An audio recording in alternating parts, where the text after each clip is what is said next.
মই বীৰকুছি নাৰেঙ্গী বীৰকুছিৰ নিবাসী হয় আৰু আজিৰ সময়ত যে বিদ্যুৎ বিভাগৰ গাফিলতি আপোনালোকে স্বতঃস্ফূৰ্তভাৱে দেখা পাব। কাৰেণ্টৰ তাৰ ছিঙি আছে, মানুহৰ মাথাত পৰিব পাৰে।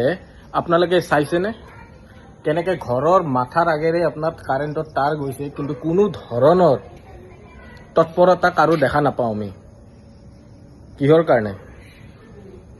কিহৰ কাৰণে আমি দেখা নাপাওঁ তৎপৰতা?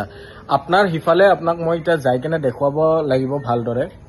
তাতে আপোনালোকে চাব যে যোনটো আমাৰ পোষ্ট হয়, সেই পোষ্টৰ ওপৰত আপোনালোকৰ গোটেই লতা বগাই গৈছে, কিন্তু বিদ্যুৎ বিভাগৰ পৰা আমাৰ আমি যে ইমান তাতে বিদ্যুৎ মাচুল দিওঁ, সেই বিদ্যুৎ মাচুল দিয়াৰ কিবা আমাৰ এতিয়ালৈকে কামত আহিছে জানো?